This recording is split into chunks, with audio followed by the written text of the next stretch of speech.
Hello students. आज हम BA part third के प्रथम प्रश्न पत्र प्रतिनिधि राजनीतिक विचारकों में कार्ल मार्क्स के विचारों का मूल्यांकन करेंगे। मार्क्स के विचारों में दो विरोधी बातें हमें दिखाई देते हैं। करोड़ों लोगों के लिए, विशेषकर समाजवादियों के लिए, वो देवता और मसीहा हैं और जिन्होंने निर्धनों के असहाय अवस्था को निर्धनता से मुक्त करने का प्रयास किया है और पूंजीपतियों के लिए वे राक्षस हैं। तो हम उनके विचारों की आलोचना और उनके विचारों का महत्व दोनों का ही अध्ययन करेंगे। पहले हम देखेंगे मार्क्स के विचारों की आलोचना। हालांकि ये सभी आलोचनाएं अलग अलग जो हमने सिद्धांत कार्ल मार्क्स के पढ़े, अतिरिक्त मूल्य का सिद्धांत, वर्ग संघर्ष का सिद्धांत, उन सबकी हम अलग अलग आलोचनाएं भी कर चुके हैं। पहली आलोचना है पदार्थ पर आवश्यकता से अधिक बल। मार्क्स का यह विचार एक तरफा है कि आर्थिक शक्तियां मानव मस्तिष्क से स्वतंत्र होकर कार्य करती हैं। मार्क्स यह भूल जाते हैं कि मानव एक नैतिक प्राणी है जिस पर आर्थिक तत्वों के अतिरिक्त विचार, आदर्श, धर्म, भावना, इन सब विचारों का प्रभाव पड़ता है। तो चूंकि उन्होंने अर्थ पर बहुत अधिक आवश्यकता से जोर दिया है, तो इस रूप में हम मार्क्स के विचारों से सहमत नहीं होते हैं। दूसरा है वर्गों का आधार केवल आर्थिक नहीं है। वर्ग धर्म के आधार पर, जाति के आधार पर, लिंग के आधार पर आधारित होते हैं, जबकि कार्ल मार्क्स केवल आर्थिक वर्गों की बात करता है, जो कि अनुचित है। नेक्स्ट है इतिहास के विकास को 6 भागों में बांटना अनुचित। इतिहास को 6 भागों में उन्होंने बांट दिया है कि आदिम साम्यवादी युग, सामंती युग, दास युग और फिर अंत में वर्गविहीन और राज्यविहीन। प्राचीन संसार के विषय में उनकी ये धारणा का कोई औचित्य नहीं है। इतिहास एक ऐसा दर्शन है जो बहुत वर्षों के अनुभव पर आधारित है। नेक्स्ट है पूंजी के बारे में गलत भविष्यवाणियाँ।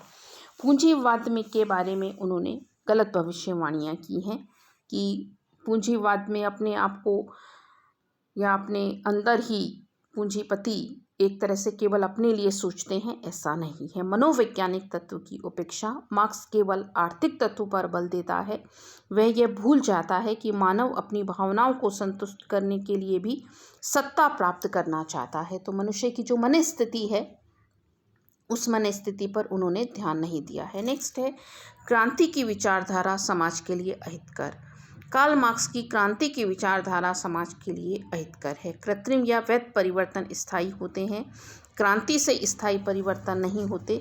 क्रांति समाज की शांति के लिए हानिकारक है। सर्वहारा वर्ग चाहे क्रांति करे, लेकिन प्रमुख रूप से क्रांति हमेशा विनाशी लाती है। व्यवहारिक दृष्टिकोण से अगर हम देखें तो हिंसात्मक क्रांति की भविष्यवाणी जो मार्क्स ने की है, वह एक हानिकारक उनका विचार है। नेक्स्ट है धर्म विरोधी। मार्क्स का सिद्धांत धर्म विरोधी है, क्योंकि वे मानते हैं कि धर्म व्यक्ति को भाग्यवादी बनाता है। हम चाहे किसी भी हाल में देखें, धर्म विरोधी होकर व्यक्ति कभी भी नैतिकता प्राप्त नहीं कर सकता। नैतिक वो तभी हो सकता है जब कहीं ना कहीं वो किसी धर्म को अपनाए। काल्पनिक। जिस वर्गविहीन और राज्यविहीन समाज की परिकल्पना कार्ल मार्क्स ने की है, वह हमें काल्पनिक नजर आती है। जैसे चीन साम्यवादी है लेकिन फिर भी राज्य है। नेक्स्ट है राज्य के बारे में मार्क्स की मिथ्या धारणा। कार्ल मार्क्स मानते हैं कि राज्य एक दिन खत्म हो जाएगा। मार्क्स की यह धारणा गलत साबित हुई है, क्योंकि राज्य आज भी बना हुआ है और हम अपने जीवन की कल्पना राज्य के बिना नहीं कर सकते। नेक्स्ट है मार्क्स का योगदान। लास्की कहते हैं मार्क्स ने समाज को कोलाहल से उठाकर एक सशक्त आंदोलन का रूप दिया। एक ऐसे आंदोलन का जो कि सिद्धांत पर आधारित है। मार्क्स ने श्रमिकों को जो असंगठित और बिखरे हुए थे, एक अंतर्राष्ट्रीय संगठन के रूप में परिवर्तित कर दिया। मार्क्स समाजवादी या एक ऐसे विचारक थे जिन्होंने स्वप्न लोकीय संसार को ठुकराकर यथार्थ के दर्शन किए, जिसने केवल मंजिल के ही दर्शन नहीं कराए बल्कि मंजिल तक कैसे पहुंचा जाए इसका मार्ग भी दिखाया। उन्होंने क्रांति का संदेश देकर, एक कार्यक्रम रखकर और लक्ष्य दिखाकर दलित, पीड़ित, शोषित तथा अभिशप्त समाज में आशा का नया मंत्र फूंका और इसको गतिशील बनाया। मार्क्स के योगदान से हम इनकार नहीं कर सकते। मार्क्स के योगदान को कुछ बिंदुओं के आधार पर हम देख सकते हैं, जो कि इस प्रकार है। पहला है वैज्ञानिक समाजवाद का प्रतिपादन। मार्क्स ने विद्यमान विश्व की आर्थिक और राजनीतिक स्थिति को परिवर्तित करने का एक व्यवहारिक मार्ग बताया और उन्होंने वैज्ञानिक समाजवाद को स्वीकार किया। नेक्स्ट है इतिहास की आर्थिक व्याख्या का सिद्धांत। हालांकि उनकी इतिहास की आर्थिक व्याख्या अधूरी है, लेकिन फिर भी इसके माध्यम से सामाजिक अध्ययन करने में सहायता मिलती है। नेक्स्ट है आर्थिक गतिविधियों का व्यापक अध्ययन। मार्क्स ने